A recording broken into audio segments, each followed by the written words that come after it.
Hello friends, this is Priyanka. Welcome back to my channel বৃষ্টি blog. তো আজকে বন্ধুরা আমরা রওনা দিয়ে পড়েছি একদিনের জন্য মুসলিম হয়ে। তো এটাই দেখবো যে একদিনের জন্য মুসলিম হয়ে কেমন লাগে। কি বন্ধুরা, তোমরা কিন্তু চমকে যাচ্ছ? ঠিক শুনেছ, একদিনের জন্য আমরা কিন্তু মুসলিম হয়ে দেখছি যে কেমন লাগে। তো আমরা বেরিয়ে পড়েছি হচ্ছে আমার বান্ধবীর বাড়ি। ও আমাকে বেশ মাসখানেক আগে থেকে আমাকে বলে যাচ্ছে ঈদের দিন কিন্তু আসতে হবে। তো আমি বললাম যে ঠিক আছে। আর আমরা অনেক বান্ধবীরা ওদের বাড়িতে মানে বছরের পর বছর যাচ্ছি। আগের বছরও গিয়েছিলাম আর এবছরও যাচ্ছি। তো কি বলবো, মানে আমার বিয়ের পর থেকে রিসেন্ট আমাদের মানে কি বলবো, ওরও যেহেতু বিয়ে হয়ে গেছে, আমারও বিয়ে হয়ে গিয়েছে। বিয়ের পরে আরও আসা যাওয়াটা ভালো হচ্ছে। আর তার আগে অবশ্যই আমরা তো স্কুলে মানে স্কুল লাইফের ফ্রেন্ড ও আমার। তো তখন মানে হতো না, ঠিক আছে, টিউশনি পড়াশোনার মাধ্যমে অতটা হতো না। কিন্তু এখন আমরা রেগুলার একে অপরকে ফোন করি আর এইভাবে আমরা কোনো পার্বণ আমরা একসাথে পালন করি। তো যাই হোক, আগের বছরও আমরা গিয়েছিলাম, আমরা অনেক বান্ধবীর হাজবেন্ডরা সবাই ওদের বাড়িতে গিয়েছিলাম। কিন্তু এবারে এতটাই আমাদের দুর্ভাগ্যক্রম বন্ধুরা, তোমাদেরকে বলার মতো নয় যে কি বলবো, এবছরের চড়ক মানে বাঁকে যায়। অনেক ফ্রেন্ড আছে, আমরা তো বন্ধুদের মধ্যে কে মুসলিম কে খ্রিস্টান কে হিন্দু এসব আমরা জাজ করি না, আমরা কিন্তু ফ্রেন্ড হয়ে যাই, ঠিক আছে। তো মানে আমাদের এসব কারোর কোনো প্রবলেম নেই। ইভেন আমাদের বাড়িরও কারোর কোনো প্রবলেম নেই, আমাদের শ্বশুর বাড়িরও কারোর কোনো প্রবলেম নেই। তো সেই জন্য আমরা একে অপরকে এতটা ভালোবাসি আর এতটা টাইম স্পেন্ড করতে পারি। তো সেই জন্য এই দিনটা না খুবই প্রবলেম হয়ে গিয়েছিল। আমার অন্যান্য বন্ধুগুলো না আসতে পারিনি। তো ও আমাকে বারবার বলে দিচ্ছে যে অন্য কেউ আসছে না, অন্য বান্ধবীরা আসতে পারছে না, তুই কিন্তু তাড়াতাড়ি চলে আয়। তো সেই কারণে আমি দুপুর 3টের সময় বার হলাম আর এখানে চলে এসেছি হচ্ছে 4টের মধ্যে। 1 ঘন্টা লেগেছে আমার আসতে। তো যাই হোক বন্ধুরা, আমি চলে এসেছি আমার বান্ধবীর বাড়িতে। এখন ওকে আমি ডাকবো, ডেকে আর চলো আজকে দিনটা কেমনভাবে আমি টাইম স্পেন্ড করি তোমাদের সঙ্গে শেয়ার করব। কই এদিকে গেট। হ্যাঁ পরে করবি কোথায়, রান্না করতে করতে চলে এসেছি। হাই বল। জুতোটা উপরে খুল না, হাতে দিচ্ছি। আবার কেন এইসব নিয়ে এসেছিস? এটা স্ক্রিপ্টেড। এর আগে আমি ওর হাতে দিয়ে তারপর বলছি যে দে দে দে, এটা আমি বলবো যে আবার কেন এসব এনেছিস। কি বলবি চলো দেখা হচ্ছে তোমাদের সাথে পরে। কি এটার নাম কি? এটাকে ফিরনি বলে। খেয়ে দেখ কেমন হয়েছে। আমি তো খেয়েছি, ভালো হয়েছে। খাও, তুমি একবার খাও। তাহলে একটু গরম হোক, মানে তোমার শরীর কিন্তু ভালোই খারাপ, চোখ দেখে বুঝতে পারছি। ওই কাদের ঘরে শুয়ে আছি? হ্যাঁ, কাদের ঘর বল? ওর মাকে জিজ্ঞাসা করছে। হ্যাঁ, ছোট মা ওর মাকে জিজ্ঞাসা করছে যে মাকে ফোন করেছে। তা ও তখন বলছে, বলে ওর মা তখন বলছে ওই মাসিমণিটা, যে মাসিমণিটা হালকা কলের মোটা মতো। তখন বলছে কে বলো তো, কে বলো তো। তারপর ডিটেলস দিতে ও বুঝতে পেরেছে কে, তাই তো। তো এই হয়েছে বন্ধুরা, তোমাদেরকে কি বলবো, ও আমাকে মানে অনেক দিন আগে থেকেই বলে দিয়েছে যে দেখ তুই কিন্তু তাড়াতাড়ি চলে আসবি। মানে আমাকে ঈদের আগের দিনকে ফোন করেছে, 2 দিন আগে ফোন করেছে। ও আমাকে বলছে যে তুই ওরা তো আসবে না, অন্য বান্ধবীরা তো আসবে না, তুই এক কাজ কর, মানে ওদের চড়ক পড়েছে তো সেই জন্য বলছে ওরা আসবে না, তুই আয়। তো আমার কথা ছিল যে হ্যাঁ ঠিক আছে যাব। তো আমি মানে দোনো মনে হচ্ছে যে অন্য কেউ যাবে না, একা একা গিয়ে একটু বোরিং ফিল করব, সবাই একসাথে গেলে অনেকটা মজা হবে। তো সেই জন্য তারপরে কি হলো, মানে আমার হাজব্যান্ডের জ্বর, আমি বাড়ি গেলাম। আমার একটা অনুষ্ঠান বাড়ি ছিল। আর আমি তো সত্যি বন্ধুরা, আমি যতই তোমাদেরকে প্রমিস করি যে রেগুলার তোমাদেরকে ভিডিও দেবো, কিন্তু রেগুলার আমি তোমাদেরকে ভিডিও দিয়ে উঠতে পারি না। মানে সব কিছু ঘরের সমস্ত কাজকর্ম করে তারপর আবার এই ধরো রান্নাবান্না করে আবার ভিডিও এডিট করে হয় না। এডিট ফেডিট করতে এসব করতে না অনেকটা মানে লেট হয়ে যায়, ওই জন্য তোমাদেরকে আমি ভিডিও দিতে পারি না। তো যাই হোক, এইভাবেই তোমাদেরকে মাঝে মাঝে ভিডিও দিই, আর তাতে তোমরা অনেকে অনেক রকমভাবে আমাকে ভালোবাসা দাও। আর আমি এরকমও শুনেছি যে কেউ কেউ আছো রেগুলার আমার মানে ব্লগ দেখো আবার বলো, তো তাদের জন্য অনেক অনেক অনেক ভালোবাসা রইল আমার পক্ষ থেকে। আমি যদি কোনোদিন সম্ভব হয় আমি তাদের নাম নিয়ে আমি আমার ভালোবাসার শ্রদ্ধা তোমাদেরকে এই ভিডিওর মাধ্যমে জানাবো। তো যাই হোক, দেখো ও আমাকে বলে দিয়েছে যে দুদিন আগে আমি যখন বাড়ি গিয়েছিলাম, ঈদের দুদিন আগে, তো ও তখন আমাকে ফোন করেছিল যে আসবি, আমাকে আর আমার হাজব্যান্ডকে। তো আমরা দুজন বললাম যে হ্যাঁ কোনো প্রবলেম হবে না, আমরা যাব, ওরা না গেলেও আমরা যাব। তারপরে মনে হলো যে না ওরা যাবে না, আমরা যাব। আর ও একটা ওদের যেহেতু ঈদের বাড়িতে থাকবে, ও কাজে ভীষণ মানে ব্যস্ত থাকবে, আর আমি একটু বোর ফিল করব। তো ভাবলাম যে না থাক, যাব না। তারপর তার উপর থেকে আমার হাজব্যান্ডের ভীষণ শরীর খারাপ, ওর জ্বর, তো সেই জন্য ভাবলাম যে না থাক, যাব না। তারপরে ভাবলাম যে না যাই, আর ও দুদিন ধরে এত ফোন করছে বলার মতো নয়, তো সেই জন্য ভাবলাম যে না যেতেই হবে। আর ঈদের আগের দিন ও সন্ধেবেলা ফোন করেছিল, তারপর সকালবেলা, তার ঈদের দিন সকালবেলায় ইভেন দুপুরবেলা, আর আমি যাব না বলে কোনোরকমভাবে প্রস্তুতি নিইনি, ঠিক আছে। মানে আমি চুলে যদি শ্যাম্পু করা থাকে তো খুব অস্বস্তি হয় গরমের সময়, চুলে তেল না দিয়ে আমি থাকতে পারি না। তো চুলে তেল দিয়েছি, তারপরে ভাবছি যে এরকমভাবে তো যাওয়া যায় না, সেই জন্য আমি ভালো করে আমার হাজব্যান্ডকে জিজ্ঞাসা করে নিয়ে তারপরে কিন্তু আমি আবার চুলে শ্যাম্পু করে নিলাম। আচ্ছা, চাল মগজ বলে না চার মগজ বলে? হ্যাঁ ঠিক বলতে পারছি না কি বলে, চাল মগজ, চাল মগজ, রাইস, আমি ওটাই জিজ্ঞাসা করছি, চাল মগজ না রাইস? মগজ দানা, অনেক অনেক কিছু বলে, আমার ওটাই জানার বিষয়, চাল মগজ না চার মগজ। তোমরা জেনে থাকলে প্লিজ কিন্তু কমেন্ট করো। আর একটা কথা বলার আছে, সেটা হচ্ছে আমি খবর পেয়েছি যে কেউ আমার রেগুলার আমার ব্লগ দেখে, তো সেটা চেনাশোনা আমার জানা ছিল না, তো সেটা আমি পরে বলবো। আমার শুনে এতটা আমি খুশি হয়েছি বলার মতো নয়, যে রেগুলার কেউ আমার ব্লগ দেখে মানে বলে, তো সেটা আমি অবশ্যই পরে বলবো। কখন বলবো আমি পরে বলবো, সেটা দুদিন পরে হলেও বলবো, ঠিক আছে। তো আমি শুনে খুব হ্যাপি হলাম যে এরকম আমার ব্লগ দেখে আবার আমার বিষয়ে জিজ্ঞাসা করে। এটা কি দিচ্ছিস? এটা হচ্ছে কাসুরি মেথি। তো তারপরেও কি হলো বন্ধুরা, মানে বারবারও যখন ফোন করছে তখন আমার হাজব্যান্ড বললো যে না, কেউ না গেলে হয় না, যেহেতু অনেক বান্ধবীরাই যাচ্ছে না, আর ও বারবার এভাবে ফোন করছে, চলো আমরা যাই। তো কি বলবো, মানে যাওয়ার ইচ্ছা ছিল আবার ছিল না।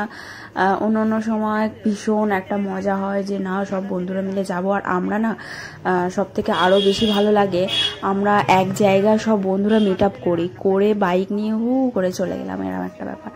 তো সেটা আমাদের হলো না এবছরে, তো মানে একা একা গেলাম, একটু মন মেজাজ খারাপ। তো যাই হোক, ওখানে গিয়ে তবুও কোনো রকমভাবে আমার একটুও বোর ফিল হয়নি, যেটা ভেবেছিলাম যে ও একটা কাজের মানে বাড়িতে যাচ্ছি যেহেতু ও ভীষণ ব্যস্ত থাকবে, কিন্তু না, ও আমাকে বলে দিয়েছে যে প্রিয়াঙ্কা তুই যতটা পারিস তাড়াতাড়ি সম্ভব হয় আয়। আর একটা কথা তোমাদেরকে জানাই বন্ধুরা, মানে 1 বছর প্রায় হতে যায়, এখনো হয়নি, বেশ কিছু এখনো কয়েক মাস বাকি। ওর শাশুড়ি মা মারা গিয়েছে, তো তার জন্য কিন্তু ওরা আগে শাশুড়ি মার বেঁচে থাকাকালীন কিন্তু জয়েন্ট ফ্যামিলি ছিল। তো তারপরে যখন শাশুড়ি মা মারা যায়, এখন এই ধরো জানুয়ারি মাস থেকে ওরা সব আলাদা খাচ্ছে, মানে 3 ভাই যেহেতু 3টে ভাগে ভাগে হয়েছে। তো সবে মানে কি বলবো, বিয়ের ওর 8 বছর পর ফের একটা নতুন করে সংসার পাতাই আর কি। তো যাই হোক, সেই জন্যই সবাই যেহেতু প্রত্যেকটা ভাইয়ের ঘরে কাজিন, ওদের কাজিন বলে বা আত্মীয় স্বজন যাই হোক না কেন, আসুক না কেন, তো সেই জন্য তারা তাদের আত্মীয় লোকজনকে নিয়ে ব্যস্ত থাকে। তো ভাবলাম যে ওর বাপের বাড়ি থেকেও কেউ আসবে না, আর এসেছিল, ওটা অনেক রাতে এসেছিল, তারপর ওই সমস্ত অত কিছু রান্না ও একা হাতে করেছে। তো ভাবলাম আমিও তাহলে একটু কিছু হেল্প করি, যদি ওর একটু সুবিধা হয়। অবশ্য আমি অনেক লেটে গিয়েছি, আমি যাওয়ার আগে ওর অনেক কিছু মোটামুটি প্রায় সবই রেডি হয়েছিল, 2-1টা হয়তো বাকি ছিল এরকম। তো যেটুখানি পেরেছিলাম আমি ওর হাতাহাতি করে একটু হেল্প করে দেওয়ার চেষ্টা করলাম, তাতে আমার মনে হয়নি যে ওর অনেক কিছু বিশাল ওর হেল্প হয়েছে, তবুও একটু হয়তো মানে যেটুখানি আমি করা সম্ভব সেইটুখানি করলাম। কারণ আমি যখন গিয়েছি তখনই গিয়ে দেখি প্রায় ওর অধিকাংশই কাজ শেষ। তো ও সারাটা দিন সারাটা দুপুর না ঘুমিয়ে ও এইভাবে ভিডিও করছিল। আর আমি যখনই ঢুকেছি তখনই ও আমাকে বলছে যে এই তুই ভিডিও বানাচ্ছিস, আমি নাইটি পরে উপরে রান্না করছি, ঘেমে টেমে একাকার, তুই ভিডিও করছিস না? আমি কোনো প্রবলেম নেই, কিছু হবে না, আমি এইভাবেই ভিডিও বানাই। তো ও সেই জন্য একটু কিন্তু করছিল। তারপরে তোমরা দেখতেই পেলো কি হলো না হলো। এখন আমি আর ও বসে গেছি হচ্ছে লুচি বানাতে। তো আমরা ছাড়াও অনেকে ওদের বাড়িতে, মানে ওর ঠিক আছে দাদার কেউ গেস্ট আসেনি, আসার কথা ছিল নাকি আসেনি। আর ওর বাচ্চার ওর যে মেয়ে আছে, ওর মেয়ের স্কুলের 2-3টে গার্জিয়ান আর তার ফ্যামিলি এসেছিল। কড়াই এইটুখানি দিয়েছে আর ছানটা আমাকে এমন দিয়েছে। ব্যাপারটা কড়া বড়, এটা অন্য কড়া, বুঝেছি? ছোট ছানটা নেই, আমাদের বড় ফ্যামিলিতে সব বড় বড় ফ্যামিলি। আর যাই হোক এটা দিয়ে তুলতে পারবো না। অবশ্যই তুলতে পারি নাকি কোনটা দিয়ে তুলবো?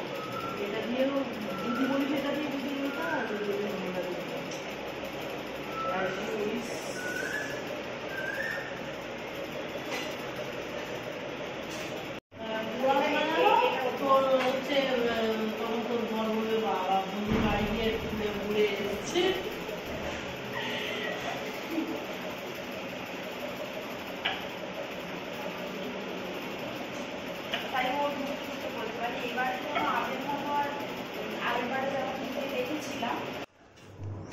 আর এখন করা হচ্ছে বিরিয়ানি। ও এখন বিরিয়ানিটা দম দেবে। আর আমাদের বিরিয়ানি প্রসেস ওদের বিরিয়ানির প্রসেসটা একটু আলাদা, মানে সব কিছু একই যাবে, কিন্তু আমি দেখেছিলাম না আমাদের সাথে ওই যে লিকুইড দুধের সাথে সব কিছু মানে যে ফ্লেভার বা সেন্ট মিঠা তোর এগুলো মানে একসাথে মিক্সড করে, ও কিন্তু অন্যরকমভাবে করেছিল। তো যাই হোক তারপরে না আমরা অনেক কিছু খাওয়া দাওয়া করলাম। তারপরে ওকে আমি বলছিলাম যে দেখ মানে তো দাদার ভীষণ শরীরটা খারাপ, অনেক কিছু তুই বারবার ফোন করেছিস বলে আমি এসেছি, আসার ইচ্ছা মানে এবছরে না থাকলেও কিছু করার নেই, এলাম। আর আমাকে কিন্তু আমি ওকে বাড়ি থেকেই বলছিলাম আমাকে কিন্তু তাড়াতাড়ি ছাড়বি, আমাকে এবারে আমাকে লেট করাবি না। তবুও মানে কি বলবো, ওর এটা ওটা করতে আমি ওকে কিছুটা হেল্প করতে এদিক সেদিক করতে করতে পাক্কা 8:30 বেজে গেছিলো। আমরা গিয়েছিলাম 4টে থেকে 8:30। তখনও আমরা স্ন্যাক্স খাওয়া দাওয়া হলো, অনেক কিছু মানে আইটেম বাকি ছিল। ও বললো এইভাবে আমি ছাড়তে পারবো না। তো তোমাদেরকে আমি আর একদমই শেয়ার করতে পারলাম না, তোমাদেরকে কি বলবো বন্ধুরা, মানে ওইগুলো যে হুটোপাটা চোটে আমি যে তোমাদেরকে দেখাবো কিচ্ছু দেখাতে পারলাম না, কিচ্ছু না। ও আমাকে কত কন্টেনারে করে বিরিয়ানি, তারপর ওদের যেসব আরও অনেক কিছু থাকে, সিমাই, 2 রকমের সিমাই, তারপর ফিরনি, লুচি, তারপর চিকেন চানা যেটা করেছিল, তারপর ওদের আরও যেটা থাকে বিফ, কিচ্ছু তোমাদেরকে শেয়ার করতে পারিনি, কিচ্ছু না। তারপর ওখান থেকে ইমিডিয়েটলি আমরা বার হলাম, হয়ে পদ্মপুকুর থেকে যে কয়লার মোড় যে রাস্তাটা আসছে, লং যে রাস্তাটা, সেখানে বললে বিশ্বাস করবে না, পাক্কা পদ্মপুকুর থেকে শুরু করে কয়লের মোড় পুরো রাস্তাটা বন্ধুরা এইভাবে ভিড়, এইভাবে একে তো লেট হয়ে গিয়েছে, আর তার উপরে এইভাবে সবাই বাঁক নিয়ে যাচ্ছে। এটা আমরা আরও সুন্দরভাবে অনুভূতি ভালোভাবে করা যেত, কিন্তু অনেকটা লেট হয়ে গেছিলো, সেই জন্য একটু আমাদের প্রবলেমও হচ্ছিলো, বাট ভালোও লাগছিলো। অনেকে অনেক রকমভাবে সুন্দর সেজেছে, আর এইভাবে রাস্তায় মানে অনেকে অনেক রকমভাবে যেসবগুলো পানীয় যে জিনিস, বা ওনারা অত কষ্ট করে আসছেন। অনেকের মানত থাকে শুনেছি, আমাদের যখন গুড ফ্রাইডে চার্চ হয় অনেকে মানদে এরকমভাবে মানে স্টল দেয়, যাতে যারা কুশের পথ করে আসে কোনো রকম প্রবলেম না হয়। তো অনেকটা একই, মানে যাই করো না কেন অনেকটা একই। তো এরকমভাবে ওনারা যাচ্ছিল, আর এরকম ক্যাম্পে ক্যাম্পে ওনাদেরকে দেওয়া হচ্ছিল। আর আমি যতটা পারলাম এইভাবে ফুটেজটা তুলে নেওয়ার চেষ্টা করলাম, যাতে তোমাদেরকে শেয়ার করতে পারি। যাওয়ার সময় ভিডিওটা ওরকম ছিল, আর আসার সময় এইভাবে আমাদের একটুও কোনো রকমভাবে কোনো কিছু প্রবলেম হয়নি। শুধু প্রবলেম হয়েছিল মানে লেট হয়ে গেছে একটু, মানে গ্যাঞ্জাম হচ্ছিল রাস্তায়, এই জন্যই। না তো এই রাস্তাটা না ভীষণ ফাঁকা থাকে, আর গাড়ি ভীষণ স্পিডে চলে। তো যাই হোক, এইভাবে এই দিনটা খুব এনজয় করলাম। এতটা ভালো লেগেছে তোমাদেরকে বন্ধুরা কি বলবো। আর কি বলো তো বন্ধুরা, মানে আমি যতদূর জানতাম যে চড়ক হচ্ছে রবিবার শনিবার এরকম কিছু একটা পড়েছে, কিন্তু এখানে দেখলাম ঈদের দিন পড়েছে। মানে দুটো মানে কি বলবো, এদিকে আমাদের হিন্দু ধর্মের মানে চড়কের এইভাবে বাঁক নিয়ে যাচ্ছে, আর একদিকে ইসলাম ধর্মের না কেউ নামাজ পড়ছে বা মেলা হচ্ছে, সুন্দরভাবে তারা তাদের মতো দিনটা সেলিব্রেট করছে। তো এইভাবে যখন দুটো রাস্তাতে যখন যাচ্ছি না, এই রকম হচ্ছে। ঠিক এই জায়গাটা প্রত্যেকটা বছর এই রকমভাবে সুন্দর সুন্দর করে সাজায় এখানে। আর এখানে না ছোটোখাটো মেলা হয় এরকমভাবে, মানে সাইডে সাইডে করে দোকান বসে। তো কিছুটা যাচ্ছি, সেখানে দেখা যাচ্ছে ইসলাম ধর্ম নিয়ে ভীষণ গান বাজনা চলছে, তারা তাদের মতো দিনটা সেলিব্রেট করছে। আবার কিছুটা দূরে যাচ্ছি, এইভাবে বাঁক নিয়ে যাচ্ছে, আর প্রত্যেকটা ভ্যান গাড়ি বা ছোটো হাতি করে তারা তাদের ধর্মের গান চালাচ্ছে, তারা তাদের মতো মানে কি বলবো তালে তালে নেচে নেচে যাচ্ছে। মানে অপূর্ব লাগছিল যে কতটা সবাই ধর্মকে ভালোবেসে এরকম করছে। যদি আমরা সত্যিকারের মন থেকে ভালোবাসতাম তাহলে আরও কত ভালো হতো, তাই না? তো যাই হোক বন্ধুরা, ভিডিওটা অনেক বড় হয়ে গেছে। এবার তোমাদেরকে বিদায় জানিয়ে আমাকে অবশ্যই ভিডিওটা শেষ করতে হবে। আর আমার ভিডিও কেমন লাগলো অবশ্যই কিন্তু তোমরা কমেন্ট করতে ভুলো না। আর ভিডিওটা ভালো লেগে থাকলে please like, comment, share, subscribe করতে ভুলো না কিন্তু। ততক্ষণ তোমরা সুস্থ থেকো, সতর্ক।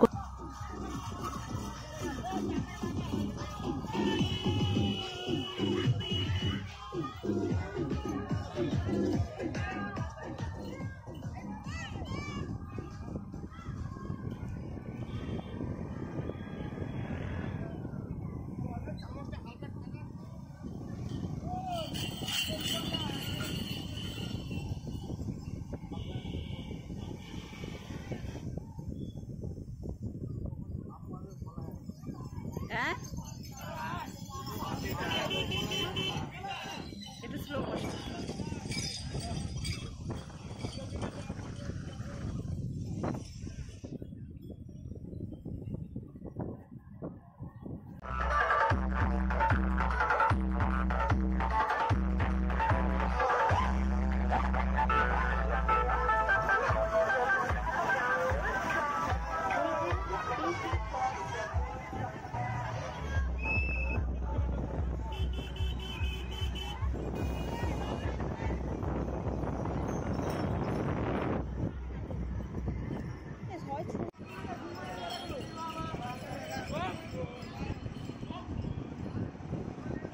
ব্লগটা যদি বড় হয় দুটো ভাগে হবে।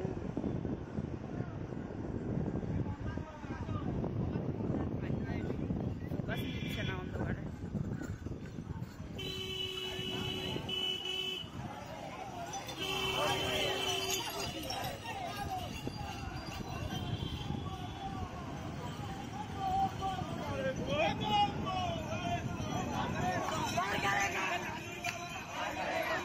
পায়ে যা ছাঁকা লাগছে না গরমে।